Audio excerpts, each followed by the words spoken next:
Çin yönetimi Doğu Türkistan'da bütün sınırları aşalı çok oldu. Öyle ki Doğu Türkistan'da erkeklerin büyük çoğunluğunu ya hapse veya toplama kamplarına kapatma ve geri kalan her Türk'ün evine kardeş aile politikası adı altında bir Çinli yerleştirme olayından sonra Uygur Türk'ü kızları baskı ve zorlama yoluyla Çinlilerle evlendirme sürecini hızlandırıyor. Toplu evlilik programlarıyla şartlı ve anlaşmalı olarak zorla evlendirilen Uygur kızlarının hele ki ailelerinin içerisinde yaşadığı acıların tarifi yok. Son gelen görüntülerde çocuk denecek kadar küçük yaştaki Uygur Türk'ü kızların yaşlı Çinlilerle evlendiğine ait evlilik cüzdanı ve bazı fotoğraflar görenlerin kanına dokundu. Çin kaynaklı sosyal paylaşım sitesinden alınan görüntülerde yaşlı bir Çinlinin Uygur Türk'ü Müslüman genç kızla evlendiğini gösteriyor. Gözlemciler bu gibi durumların yaygınlaştığını anlatarak çeşitli imtiyazlarla Doğu Türkistan'a getirilen yerleşimci Çinlilerin işgalci yönetimi arkasına alarak Uygur Türk'ü kızları istediği şekilde aldığını, son günlerde Çinlilerin çocukların tutulduğu çocuk kamplarından dahi eş edinebildiğini söylüyor.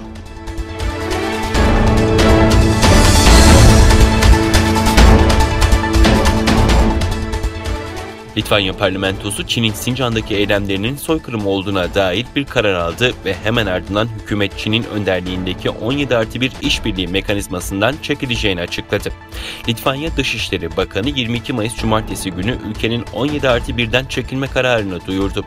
Dışişleri Bakanı Litvanya'nın artık kendisini Çin'le Orta ve Doğu Avrupa ülkeleri arasındaki 17+1 işbirliği mekanizmasının bir üyesi olarak görmediğini ve girişime katılmadığını söyledi. Bakan ayrıca diğer Avrupa ülkelerini 17+1 işbirliği mekanizmasından çekilmeye çağırdı.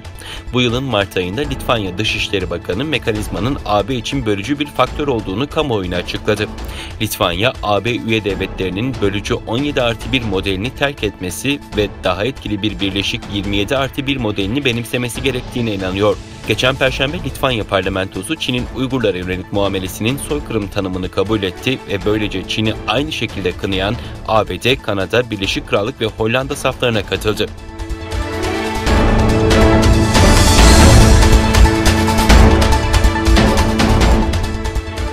Dünyanın en büyük e-ticaret platformlarından biri olan Alibaba'nın kurucularından Jack Ma'ya tepkiler dinmek bilmiyor.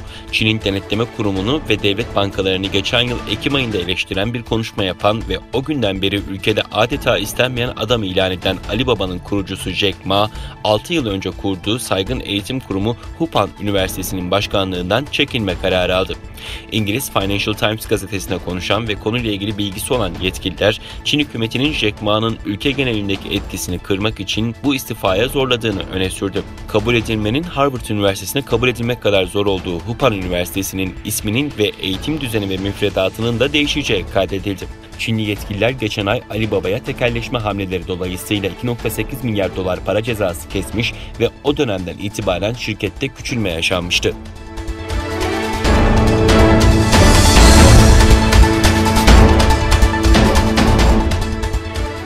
İran Cumhurbaşkanı Hasan Ruhani, Çin Devlet Başkanı Xi Jinping ile 25 yıllık kapsamlı işbirliği anlaşmasını ve Viyana'da devam eden nükleer müzakereleri görüştü. Cumhurbaşkanı Ruhani, Çin'le imzalanan 25 yıllık kapsamlı işbirliği anlaşmasının önemine işaret ederek iki ülke ilişkilerinin geleceği için anlaşmanın önemli olduğunu belirtti.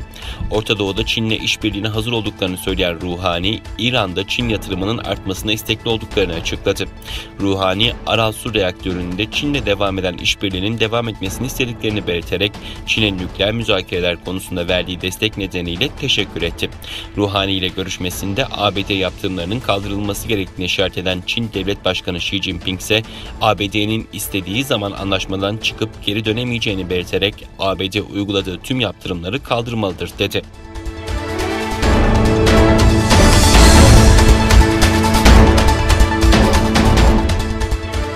Sahte bomba ihbarıyla indirilen uçakta gözaltına alınan Belaruslu muhalif gazeteci Roman Protasevich'in yeni görüntüleri ortaya çıktı.